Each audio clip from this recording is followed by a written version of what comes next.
semuanya, perkenalkan saya Dela. Di video kali ini saya ingin menjelaskan tentang apa aja sih yang ada di dalam bumi ini. Jika ingin tahu, ikuti terus ya videonya.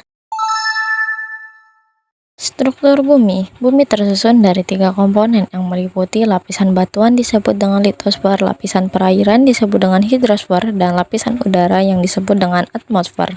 Lapisan batuan litosfer. Lapisan batuan penyusun bumi terletak paling atas dari permukaan bumi. Lapisan ini biasanya disebut dengan nama kerak bumi dengan ketebalan 70 km hingga 100 km. Kerak bumi berwujud lempeng-lempeng yang sangat kaku.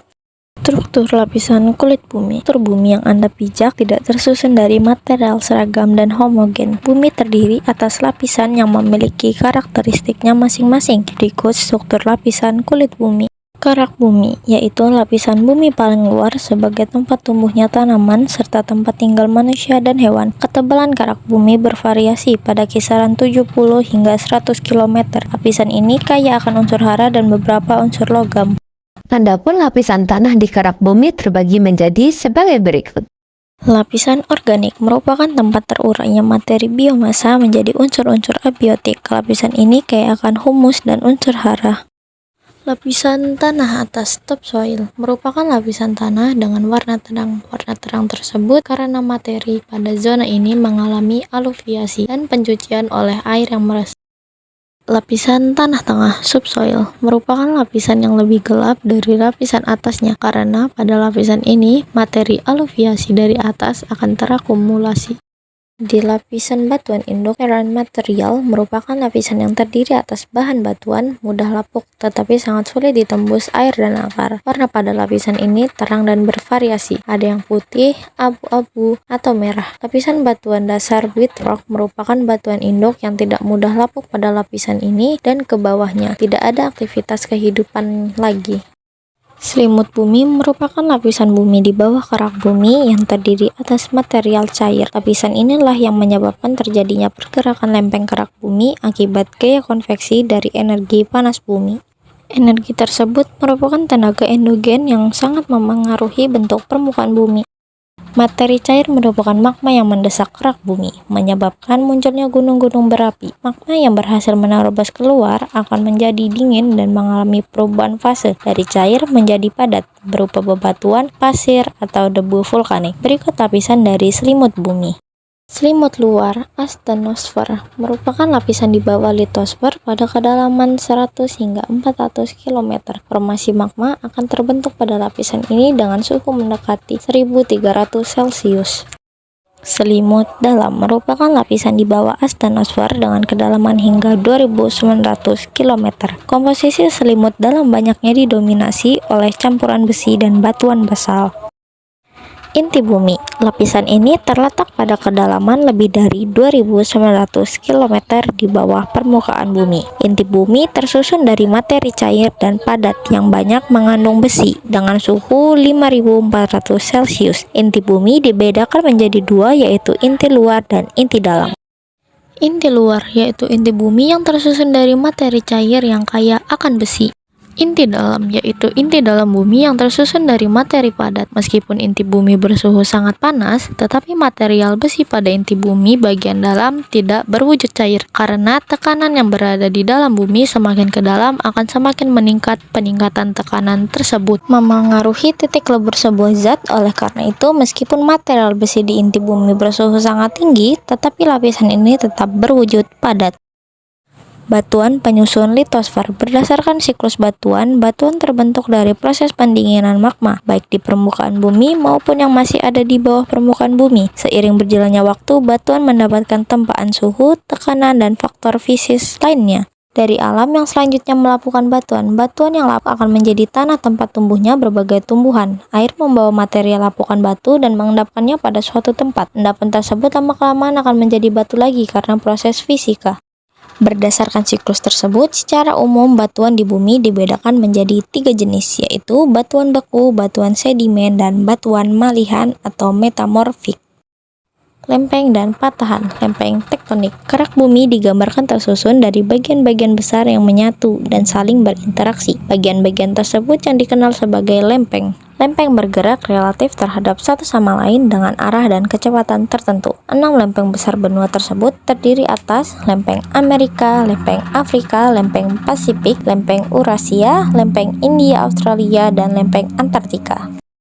Selain lempeng benua tersebut, terdapat 14 lempeng kecil lainnya. Pergerakan lempeng umumnya akan menyebabkan deformasi pada daerah pertemuan. Deformasi dapat berjalan lambat dan terus-menerus atau tiba-tiba secara cepat dan tidak tentu. Deformasi yang dapat berlangsung dengan cepat dapat dipastikan akan menyebabkan terjadinya gempa bumi. Pergerakan lempeng selain menyebabkan deformasi pada titik pertemuan lempeng dapat juga menyebabkan retakan pada daerah-daerah yang memiliki struktur batuan lemah. Retakan tersebut, baik yang berada pada pertemuan lempeng maupun tidak, disebut sebagai patahan atau sesar fault. Jenis-jenis patahan dibedakan berdasarkan prinsip tegangan yang memengaruhi stress prinsip antara lain sebagai berikut. Sesar normal fault, yaitu patahan yang diakibatkan oleh tekanan vertikal yang sangat kuat sehingga menyebabkan bidang batuan bergerak ke bawah. Sesar naik revolve fault, yaitu patahan yang disebabkan oleh tekanan horizontal yang sangat kuat. Akibat tekanan ini, salah satu bagian batuan bergerak naik. Patahan seperti ini umumnya terjadi pada wilayah pertemuan dua lempeng. Sesar mendatar strict slip fault, yaitu patahan yang arahnya bergeser secara horizontal. Dalam patahan ini tidak ada bagian batuan yang naik atau turun. Lapisan perairan hidrosfer meliputi lautan, danau, sungai, air tanah, glacier, salju, dan uap air yang terkandung pada atmosfer. Semua sumber air tersebut mengalami fenomena perubahan fisis yang dikenal sebagai daur hidrologi. Daur hidrologi yaitu suatu proses daur ulang air secara berurutan yang terjadi secara kontinu dan terus-menerus. Penurunan suhu uap air di atmosfer akan menyebabkan peristiwa kondensasi pada ketinggian tertentu dan menjadi titik-titik air. Jenis-jenis daur tahapan fenomena daur hidrologi disebabkan oleh beberapa faktor fisis sebagai berikut. Yang pertama ada evaporasi, yaitu proses penguapan air dari berbagai sumber di bumi. Sumber tersebut berasal dari laut, danau, sungai, rawa, atau permukaan tanah lembab. Uap air tersebut akan naik dan menjadi awan. Yang kedua ada transpirasi, yaitu proses penguapan air oleh tanaman, manusia, ataupun hewan pada saat melakukan pernapasan respirasi. Yang ketiga ada sublimasi, yaitu proses penguapan es atau salju. Proses sublimasi es atau salju tanpa didahului dengan proses pencairan. Yang keempat ada intersepsi, yaitu penguapan yang terjadi pada air hujan yang tertahan pada tubuh tanaman. Dan yang kelima ada kondensasi, yaitu perubahan fase uap menjadi titik-titik air yang berkumpul menjadi awan. Lalu yang keenam ada adveksi, yaitu pergerakan butiran air dalam bentuk awan dari satu tempat ke tempat lain secara horizontal yang disebabkan oleh angin. Yang ketujuh ada presipitasi, yaitu jatuhnya air ke permukaan bumi dari kumpulan-kumpulan awan akibat awan mengalami kejenuhan. Bentuk presipitasi dapat berupa jatuhnya air hujan, hujan es, atau turunnya salju. Runoff, yaitu mengalirnya air hujan di permukaan bumi yang berasal dari tempat tinggi ke tempat yang lebih rendah. Perlokasi, yaitu proses perembesan air hujan dari permukaan ke dalam tanah melalui pori-pori tanah yang longgar. Perlokasi sangat berperan dalam ketercukupan persediaan air tanah. Perairan darat meliputi danau dan telaga, rawa, sungai, serta air tanah. Berikut beberapa jenis perairan darat dan karakteristiknya. Yang pertama ada danau atau telaga, yaitu perairan darat yang terbentuk dari kumpulan air tawar dalam ukuran besar. Kumpulan air ini menempati sebuah cekungan di daratan dengan tepian berkontur curam seperti alamiah. Danau terbentuk dari proses vulkanik ataupun tektonik. Waduk, yaitu bendungan untuk menahan aliran air dalam jumlah yang besar. Embung, yaitu bangunan buatan artifisial berbentuk cekung yang memiliki tujuan 3 menampung kelebihan air hujan yang digunakan sebagai persediaan air saat musim kering tiba. Embung dapat dibangun baik di aliran sungai maupun tempat lainnya dengan ukuran yang lebih kecil. Yang keempat ada rawa, yaitu genangan air dalam ukuran luas yang berbentuk secara alami karena drains air yang terhambat. Fisik rawa dapat berupa kubangan, lumpur, atau genangan air dangkal dan bertumpur. Kedalaman rawa umumnya kurang dari 6 meter. Sungai merupakan jalur aliran air yang membentang dari daratan tinggi hingga ke laut. Sungai terbentuk secara alami oleh proses alam. Air yang mengalir di daratan mengikas permukaan tanah yang lama-kelamaan semakin lebar hingga terbentuklah sungai. Hulu sungai yaitu awal permulaan aliran sungai. Pada umumnya, hulu sebagai berada di pegunungan dengan arus sungai yang deras dan daya kikis erosi yang kuat. Pengikisan pada sungai terjadi secara vertikal dan horizontal. Bagian tengah sungai yaitu bagian sungai yang umumnya terletak di daerah dengan kemiringan yang landai dan cenderung datar. Arus air di badan sungai tidak terlalu deras dan sering dijadikan sebagai sarana transportasi. Hilir sungai atau muara sungai merupakan perjalanan akhir air dari sungai muara. Sungai ada yang terbentuk di laut atau di danau, bergantung arah aliran air pada muara sungai. Umumnya terbentuk sedimen yang sangat tinggi sehingga menjadi delta sungai. Air tanah yaitu segala bentuk aliran air yang mengalir di bawah permukaan tanah.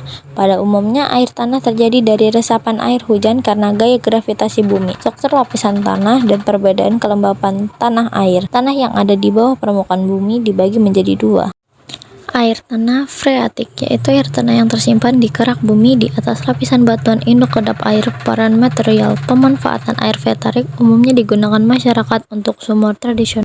Air tanah artesis yaitu air tanah yang tersimpan di bawah lapisan batuan induk peran material kedap air dan memiliki karakter yang lebih bersih dari air tanah freatik. Pengambilan air tanah arteris harus membuat sumur bor dengan kedalaman antara 30-80 meter tergantung pada kondisi. Pemanfaatan air tanah dapat menyebabkan turunnya permukaan tanah. Oleh sebab itu, beberapa daerah menerapkan izin yang ketat untuk pembuatan sumur bor guna mengantisipasi menurunnya permukaan tanah yang dapat mengakibatkan beberapa bencana seperti banjir. Secara umum, laut merupakan kumpulan air asin yang sangat besar dan menghubungkan daratan di permukaan bumi. Hampir 70% permukaan bumi merupakan lautan, sehingga laut sangat berperan penting dalam daur hidrologi, daur karbon, daur nitrogen, dan iklim. Di permukaan bumi ada 4 jenis lautan. Yang pertama ada samudra ocean, yaitu lautan yang sangat luas yang umumnya memisahkan antar benua di bumi. Terdapat 5 samudra yaitu sebagai berikut. Samudra Pasifik merupakan samudra terbesar yang luasnya kira-kira sepertiga luas permukaan bumi yaitu 166 juta. Samudra ini berada di sebelah timur laut Kepulauan Indonesia dan membentang hingga ke benua Amerika. Samudra Atlantik merupakan samudra kedua terbesar dengan luas mencapai 1/6 luas permukaan bumi. Samudra Atlantik berada di sebelah timur benua Amerika yang memisahkan dari benua Afrika dan Eropa. Samudra Hindia yaitu samudra yang membentang di sebelah timur benua Afrika, barat benua Australia, dan selatan benua Asia. Luas Samudra Hindia mencapai 73,6 juta kilometer. Samudra Hindia merupakan samudra terhangat karena berada di sekitar garis khatulistiwa. Samudra Antartika merupakan samudra yang mengelilingi kutub selatan dengan luas perairan mencapai 20,33 juta. Samudra Arktik merupakan samudra yang mengelilingi kutub utara. Samudra ini memiliki luasan 14 juta kilometer dan merupakan samudra terkecil di bumi. Wilayah yang berbatasan dengan Samudra Arktik yaitu Rusia, Kanada, Greenland, Islandia, Norwegia, dan Alaska. 2. Laut, yaitu bentangan air asin yang luasnya tidak sebesar samudra. Pada umumnya, laut memisah antar pulau. Ketiga, selat, yaitu bentangan air asin yang memisahkan antar pulau dalam jarak dekat. Sebagai contoh, Selat Sunda yang memisahkan Pulau Jawa dengan Pulau Sumatera dan Selat Malaka memisahkan Pulau Sumatera dengan negara Malaysia.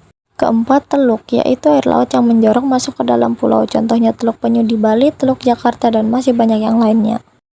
Atmosfer merupakan lapisan udara yang menyelimuti bumi. Lapisan ini berfungsi sebagai selimut pelindung bumi, baik dari serangan benda langit yang jatuh ke bumi maupun radiasi partikel matahari yang berbahaya pada siang hari, serta menjadi penyimpan panas pada malam hari.